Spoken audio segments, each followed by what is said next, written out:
Good morning, welcome to Business. My name is Darrell Kwal. Let's begin with issues to do with revenue mobilization. And the Commissioner General of the Ghana Revenue Authority, Emmanuel Kofi Nti, has disclosed that the state got more than 100 million cedis from Vodafone Ghana through transfer pricing. This is when two companies that are part of the same multinational group trade with each other.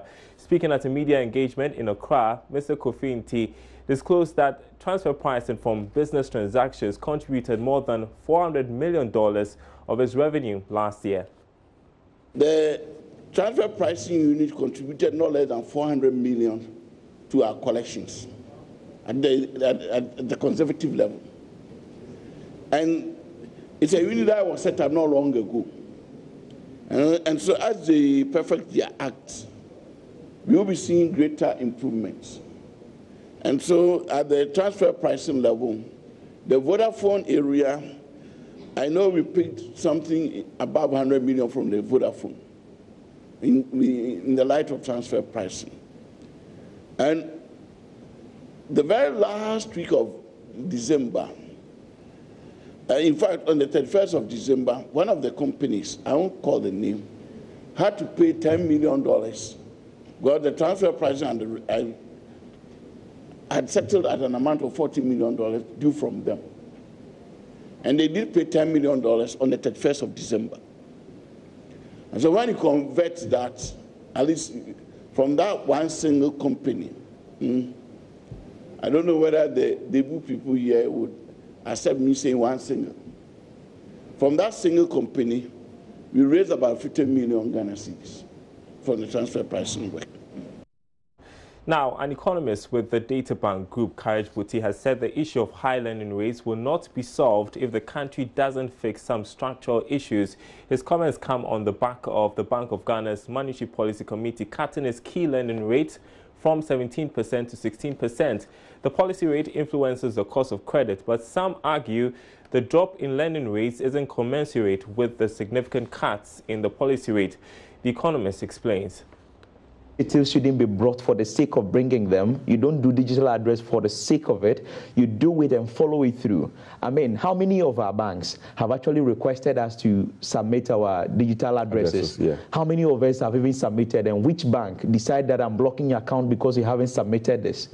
I mean, if those things are strict enough, you get people to comply to even the reforms you are putting in place, and it reduces the risk. In Ghana, there is a credit reference bureau, or where you are supposed to go and log all your clients you've given loans to, so that anyone who, if they go to a bank B applying for loan, you can just go there and see the person's credit record. Question, do banks even submit it? One, do other banks even rely on that information? Or to what extent do we ensure compliance to these things? It is when these ones are in place, and I just search one individual, and then I find out, okay, he took loan from bank A, bank B, bank C.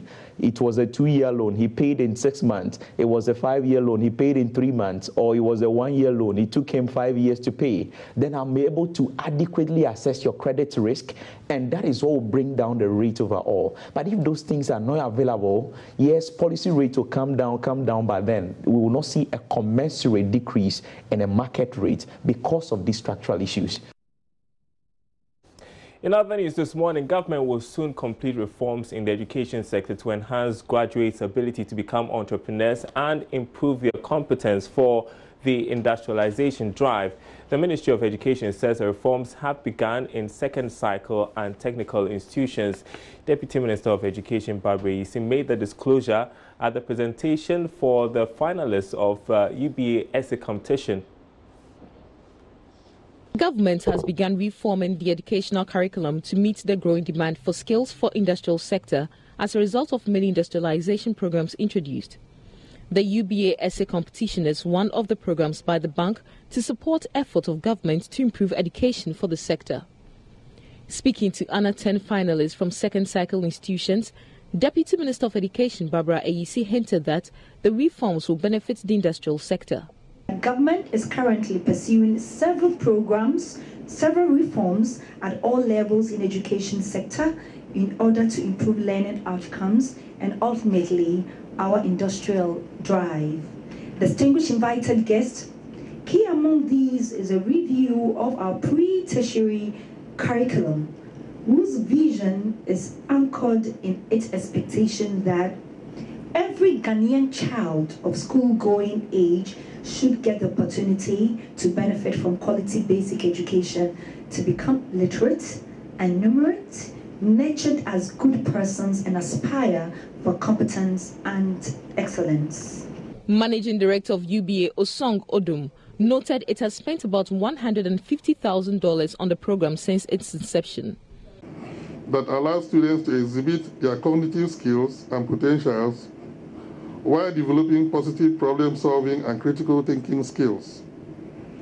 The National Essay Competition is one of our much-cherished initiatives, of which we will continue to pledge our full commitment.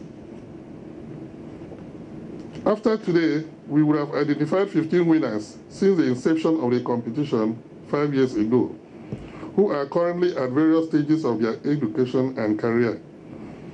It is remarkable to say that UBA Foundation has proudly invested over $150,000 United States dollars over the past 4 years in this competition. The UBA Foundation has also, under it, the Read Africa project, which encourages young people to read and develop their cognitive skills. Abdul Sabit of Legon Presec Senior High School emerged winner with a $5,000 package, followed by Manasseh Sampana of St. Thomas Aquinas Senior High School. Ebenezer Sabtis report for Joy Business. And that's it for business. Sports is up next.